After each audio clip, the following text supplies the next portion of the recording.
இது மகிமை நேரம். எனக்கு அன்பான சகோதர சகோதரிகளே, இந்த மகிமை நேரம் நிகழ்ச்சிக்கு உங்களை யாவரையும் அன்போடு வரவேற்கிறேன். இந்த கிறிஸ்மஸ் காலங்களிலும் நாம் இயேசுவின் தாயாகிய மரியாளை குறித்து தியானித்து வருகிறோம். முதலாவதாக ஒரு ஆசீர்வதிக்கப்பட்ட பெண் மரியாள் என்று நாம் பார்த்தோம். இந்த நாளிலும் நாம் அர்ப்பணம் செய்த மரியாள் என்ற தலைப்பில் பார்க்க இருக்கிறோம். ஆண்டவருக்காக தன்னையே அர்ப்பணித்த ஒரு மரியாளை குறித்து நாம் பார்க்கிறோம். லூக்கா 1:38 சொல்லுகிறது, அதற்கு மரியாள், இதோ நான் ஆண்டவருக்கு அடிமை, உம்முடைய வார்த்தையின்படி எனக்கு ஆக கடவது என்று கூறுகிறதை பார்க்கிறோம். இதோ நான் ஆண்டவருக்கு அடிமை என்று தன்னை அர்ப்பணிக்கிற ஒரு ஸ்திரீயாக காணப்படுகிறாள். ஆண்டவரது பிறப்பின் மேன்மையை அவள் பெற்றுக்கொள்ளத்தக்கதாய் தன்னை அர்ப்பணிக்கிறதை அவள் பார்க்கிறோம். எதையெல்லாம் அவள் ஆண்டவருக்காக அர்ப்பணித்தாள்? தனது ஆவி, ஆத்மா, சரீரத்தை ஆண்டவருக்கு அர்ப்பணிக்கிறார். தனது கற்பையில் ஆண்டவரது கருவை சுமக்கும்படி அர்ப்பணிக்கிறாள். தனது ஆவியை அர்ப்பணிக்கிறாள். மரியாளின் கீதத்தை நாம் பார்க்கும்போது, என் ஆத்துமா கர்த்தரை மகிமைப்படுத்துகிறது என்று தனது ஆத்துமாவிலே ஆண்டவரை மகிமைப்படுத்துகிறாள். என் ஆவி என் இரட்சகராகிய தேவனில் களி கூறுகிறது என்று சொல்லி தனது ஆவி, ஆத்துமா, சரீரம் அனைத்தையும் ஆண்டவருக்காக அர்ப்பணம் செய்கின்ற ஒரு பெண்ணாக இருந்தாள் என்று நாம் பார்க்கிறோம். அவளுக்கு இந்த காரியத்தை சொன்னபோது ஒரு கன்னியாக அவள் இருந்தாலும் ஆண்டவரது தேவதூதன் வார்த்தையை கேட்டவுடன் அவள், இதோ நான் ஆண்டவருக்கு அடிமை, உமது வார்த்தையின்படி எனக்கு ஆக கடவது என்று அவள் சொல்லி எந்தவித கலக்கமும் அவளுக்கு ஏற்படவில்லை. களிப்போடு அவள் காணப்பட்டாள் என்று பார்க்கிறோம். மகிமைப்படுத்துகிறாள்.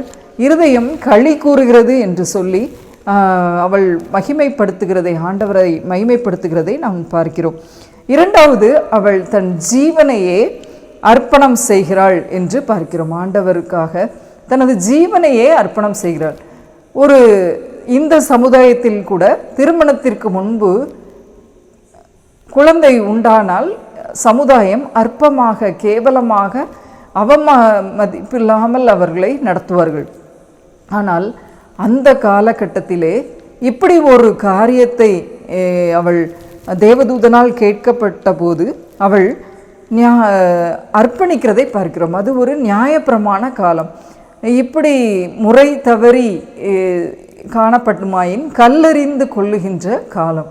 தனக்கு எப்படிப்பட்ட நிலைமை ஏற்படுமோ, இந்த காரியத்தை கேட்டு சமுதாயத்தினர் என்னை கல்லெறிந்து கொன்று போடுவார்களோ என்று எந்த கலக்கமும் அவளுக்கு இல்லாமல் தனது ஜீவனையே, அதாவது இரத்த சாட்சியாய் அநேக மிஷனரிகள் தங்களை அர்ப்பணிப்பது போலதான் இவளுக்கு சமுதாயத்தினர் ஏற்றுக்கொள்ளாமல் அவளை கல்லெறிந்து கொன்று போட்டால் மரித்து கூட போயிருப்பாள். ஆனாலும் ஆண்டவரை சுமப்பதற்கு தனது ஜீவனையே அர்ப்பணித்தாள் என்று நாம் பார்க்கிறோம். ஜீவன் போனாலும் போகட்டும் என்று தன்னை முழுவதுமாக அர்ப்பணிக்கிறதை பார்க்கிறோம். மூன்றாவதாக, ஆண்டவரது சித்தத்திற்கு தன்னை அர்ப்பணிக்கிறார். இந்த உன்னதமான பணிக்கு, ஆண்டவரை சுமக்கும் பாக்கியம் பெறுவதற்கு, இந்த உன்னதமான பணிக்கு ஆண்டவரது சித்தத்தை தீர்க்கதரிசிகள் முன்னுரைத்தபடி கன்னி வயிற்றில் இயேசு பாலன் பிறப்பார் என்பதை, அவரது திட்டத்தை நிறைவேற்றுவதற்காக அர்ப்பணிக்கிறதை நாம் பார்க்கிறோம். முழுமையான கீழ்ப்படிதல் அவள்கிட்ட காணப்பட்டுச்சு அப்படின்ட்டு பார்க்குறோம். சங்கீதம் 68:11 ஆண்டவர் வசனம் தந்தார், அதை பிரசித்தி படுத்துகிற கூட்டம் மிகுதி என்று பார்க்கிறோம். ஆண்டவர் வார்த்தை கொடுத்ததும் அவள் அதை அப்படியே பற்றி கொண்டு அதை செயல்படுத்தினாள் என்று நாம் பார்க்கிறோம். எந்த பக்கமும் இந்த உலகத்தில் நமக்கு சோர்வுகளும் கலக்கங்களும் பயங்களும் நிறைந்து காணப்படுகிறது. என்னால் எதையும் சாதிக்க முடியாது என்று நாம் சோர்ந்து போய்விடுகிறோம். இப்படிப்பட்ட ஒரு பெரிய சவாலான காரியத்தை அவளுக்கு தேவதூதன் கூறினாலும் அவள் சோர்ந்து போகாமல், கலக்காமல், பவுலப்போஸ்தலன் சொல்லுவது போல, என்னை பலப்படுத்துகிற கிறிஸ்துவினாலே எல்லாவற்றையும் செய்ய எனக்கு பலன் உண்டு என்று பவுல் சொன்னது போலதான் இவளும் ஆண்டவருக்கு அடிமை, உமது வார்த்தையின்படி எனக்கு ஆக கடவது என்று முழு மனதுடன் தன்னையே அர்ப்பணிக்கிறாள் என்று நாம் பார்க்கிறோம். ஆண்டவரது சித்தத்திற்கு அர்ப்பணிப்பதற்கு எந்தவித இடையூறையும் அவள் சாக்கு போக்கையும் சொல்லவே இல்லை. ஆண்டவரது திட்டத்திற்கு தன்னை முழுவதுமாக அர்ப்பணிக்கும் ஒரு குணம் அந்த மரியாளிடம் காணப்பட்டது என்று பார்க்கிறோம். நண்பர் சுவிசேஷ ஜெபக்குழுவில் ஒரு மிஷனரி தனது வாலிப நாட்களில் மிஷனரியாக செல்வதற்கு அர்ப்பணித்திருந்தார். ஆனால் அவருக்கு அவங்க குடும்பத்தினர், நீ மிஷனரியாக செல்லக்கூடாது, நீ படித்த படிப்பிற்கு வேலை கிடைத்து விட்டது, நீ வேலைக்கு செல்ல வேண்டும் என்று அவர்களை வற்புறுத்தினார்கள். ஆனால் அவர், ஆண்டவர் எனக்கு சொன்ன திட்டத்தை நான் செயல்படுத்தாமல் நான் இருக்க மாட்டேன் என்று தான் படித்த சான்றிதழ், கல்வி சான்றிதழ் அனைத்தையும் கிழித்து எரித்து போட்டு, இனி நான் இந்த உலக பிரகாரமான வேலைக்கு செல்ல மாட்டேன், ஆண்டவர் பணிக்கு செல்வேன் என்று அவர் பணித்தளம் நோக்கி சென்றாராம்.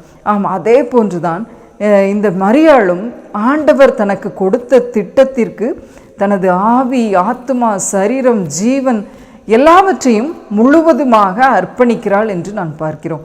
அதனால்தான் அவள் இயேசுவை சுமக்கும் பாக்கியத்தை அவள் பெற்றதை நாம் பார்க்கிறோம்.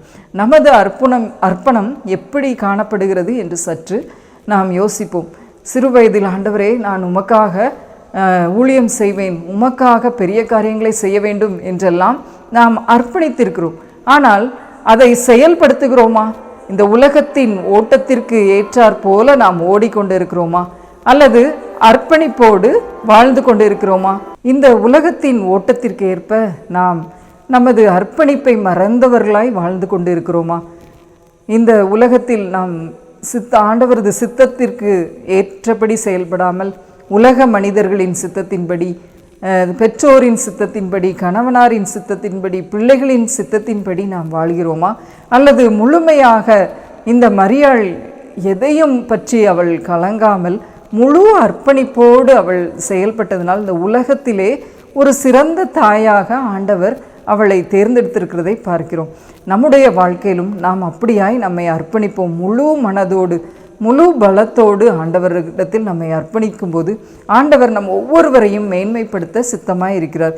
இந்த கிறிஸ்மஸ் காலங்களிலும் மரியாளை குறித்து நாம் அநேக நேரங்களில் ஆலயங்களிலும் இன்னுமாய் கிறிஸ்மஸ் கேரல் போன்ற காரியங்களில் நாம் பார்க்கும் போதெல்லாம் நமது அர்ப்பணத்தை நாம் புதுப்பித்து கொள்வோம்.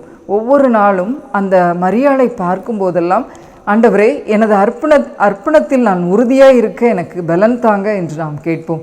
அப்பொழுது நாமும் ஆண்டவருக்காக ஒரு ஆசீர்வதிக்கப்பட்ட ஒரு பெண்ணாக வாழ முடியும். ஜெபம். அன்பின் பிதாவே, இந்த அருமையான நேரத்திற்காக உமக்கு நன்றி செலுத்துகிறோம் அப்பா. ஸ்திரீகளுக்குள்ளே ஆசீர்வதிக்கப்பட்டு ஆண்டவரே தன்னையே அர்ப்பணித்த அந்த மரியாளை குறித்து பார்த்தோம். ஆண்டவரே தனது ஆவி, ஆத்துமா, சரீரம், ஜீவன் ஆண்டவரே எல்லாவற்றையும் முழு மனதோடு அர்ப்பணம் செய்தால் கர்த்தாவே, அதே போல எங்களது அர்ப்பணத்தையும் இந்த நாட்களில் நாங்கள் புதுப்பித்து கொள்ளவும், மீண்டுமாய் முழு நிச்சயமாய் உம்மை நம்பி ஆண்டவரே உம்மிடத்தில் எங்களை அர்ப்பணிக்க ஆண்டவரே உமது கரத்திலிருந்து ஆசீர்வாதம் பெற கிருபை செய்தருளும். மீட்பர் இயேசு கிறிஸ்துவின் மூலமாய் வேண்டிக் கொள்கிறோம் பரமபிதாவே. ஆமென்.